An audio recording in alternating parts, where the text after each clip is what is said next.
आणि शिवाजी कोण होता या पुस्तकावर बंदी आणण्यासंदर्भात मुख्यमंत्र्यांशी बोलणार, अधिवेशनात प्रश्न आणणार तो. नाही, ठीक आहे, त्यांचा अधिकार आहे विधिमंडळात प्रश्न मांडण्याचा. जेव्हा प्रश्न येईल तेव्हा सभागृहासमोर येईल तेव्हा त्याचं नेमकं उत्तर देऊ. भाऊ, देवस्थानांच्या ज्या जमिनी होत्या त्या संदर्भामध्ये वहिवाटदारांना देण्याच्या बाबतीत हरकती मागवण्यात आल्या होत्या. त्या संदर्भामध्ये विश्व हिंदू परिषदेसोबत सुद्धा आपलं बोलणं झालेलं आहे. आपण त्यामध्ये एक नवीन भूमिका घेतलेली आहे त्याबद्दल. नाही, देवस्थान इनाम जमिनीबद्दलच्या कायद्यामध्ये काही गैरसमज निर्माण होत आहे.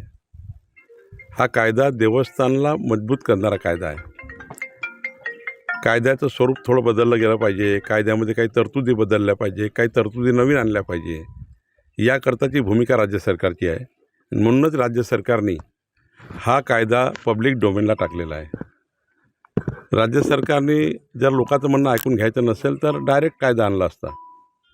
पण जनतेचं म्हणणं, देवस्थानाचं म्हणणं, वहिवाटदाराचं म्हणणं, कुळ कायद्याचं म्हणणं, हे सर्व म्हणणं ऐकून घेऊ आणि देवस्थानालाच मजबूत होईल अशाच कायदा या राज्यात येईल. कुठलाही देवस्थान विरोधी कायदा येणार नाही. महाराष्ट्राचं सरकार, देवेंद्र फडणवीसजीचं सरकार, आमचं सरकार देवस्थानाचंच प्रोटेक्शन करण्याकरता काम करत आहे.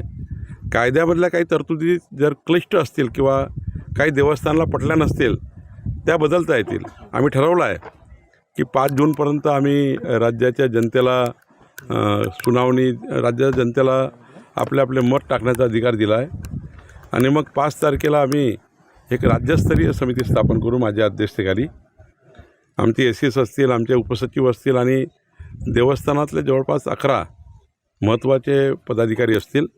त्यांच्याशी चर्चा करून या राज्याला अपेक्षित असलेला, देवस्थानाला अपेक्षित असलेला, कुळ कायद्याच्या लोकांना त्या ठिकाणी जो लागलेले आहेत त्यांना नियमाप्रमाणे करणारा हा कायदा राज्यामध्ये आणू. देवस्थानाच्या कुठलाही हक्क न तोडता हा कायदा आम्ही राज्यामध्ये आणणार आहोत. एकनाथ शिंदे दिल्लीला गेल्याची माहिती आहे. रोहित पवार असं म्हणतात का 40 आमदार शिवसेनेचे भाजपचा संपर्कात आहे, असं रोहित पवार काय म्हणतात वारंवार. एकनाथ शिंदेजी राज्याच्या विकासाकरता मुंबईला, दिल्लीला हा प्रवास करतात.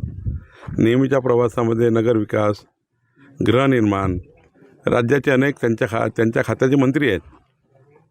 त्या सर्व खात्याच्या मंत्र्यांच्या काही विशेष बाब म्हणून काही प्रस्ताव असतात आणि त्यामुळे NDAचे महत्त्वाचे नेते आहेत आणि NDAचे महत्त्वाचे नेते असल्यामुळे आमच्या वरिष्ठ नेत्याही चर्चा करणे, महायुतीबद्दल चर्चा करणे, समन्वयाशी चर्चा करणे कामच आहे. आणि त्यामुळे एकनाथजी गेले याचा अर्थ जे रोहित पवारांनी पॉलिटिकल केला आहे त्याला काही तथ्य नाही आहे. एकनाथजी हे आमच्या महायुतीचे महत्त्वाचे नेते आहेत.